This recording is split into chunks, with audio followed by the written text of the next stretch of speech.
leadership is, there's lots of different vehicles of leadership, if you will.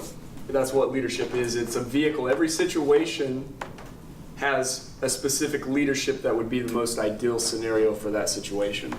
So I did the leadership test, and I am an innovative leader, is what it says. I was pretty even across the board with about 3 of them, but innovation is my style of leadership. So I do want to speak a little bit as far as what that looks like, and the reason why innovative leadership has done such big things in the world is because of the atmosphere it creates. In his book, it's called How Not to Be Wrong, Jordan Ellenberg describes what's called a genius cult, or the cult of the genius. And he explains that genius is not a kind of person. Genius is simply what happens, or it's an atmosphere that was created so genius can take place. So if you will, it's something that just occurs. It's not a kind of person. So I set that stage and kind of explained to you that genius happens because of a condition that is set. And innovative leaders have a very unique way of setting that type of condition. So again, leadership is just a vehicle. And I'm speaking specifically on a vehicle with innovative leadership. Vehicles are, I guess, let me say it this way. You want to be very precise on the leadership style that you want to use if you want to get something accomplished. You can't get mad at a bicycle if you're trying to go to Hawaii. You know, you want to find the right vehicle. So a few different points and different characteristics, and my point is not today just to explain all the benefits of one particular leadership, but more so to help you understand that it is important to choose a specific vehicle, a specific leadership style that makes sense on what you're getting accomplished. So just a couple things. With innovative leadership, it does explain that this is the most ideal type of leadership if you're trying to accomplish something as a complex situation or trying to get some type of resolution from a complex situation.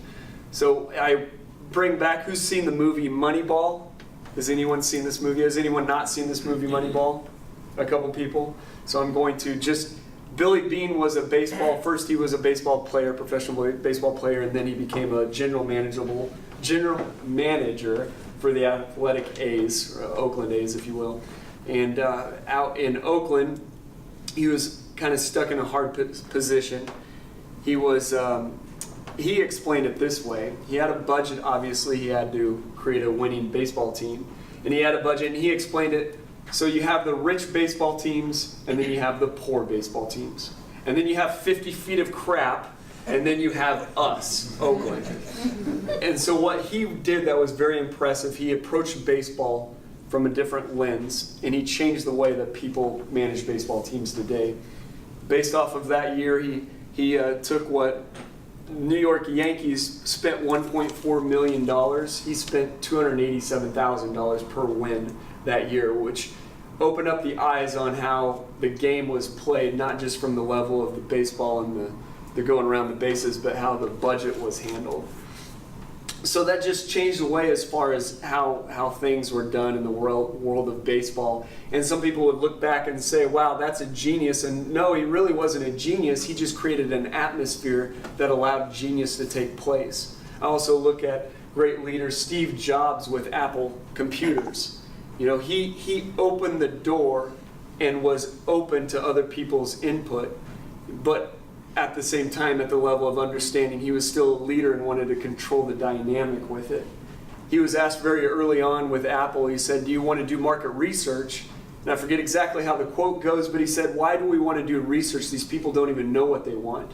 And because of a team that was created and because of an atmosphere that was created, now we can touch on glass and access the world. Another one to look at too would be the Wright brothers, with obviously flying, and they were the first in flight.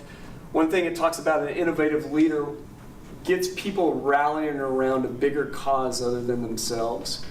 And one of the things that the Wright brothers were in competition with another guy named Langley. I forget exactly the story, but Langley created the best team of people and paid them the most money and said we were going to be rich. And then the Wright brothers created a different atmosphere. They created an atmosphere that was structured completely around, we're going to do something bigger than any one of ourselves individually. So I rewind again. just to explain again, this wasn't the purpose of this was not to explain what your best leadership style was. We can all operate in our strengths, and that is very important, and you can separate yourself to some degree.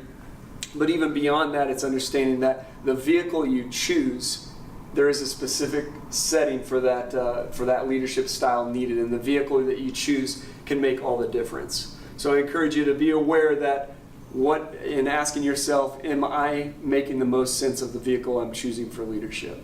Thank you.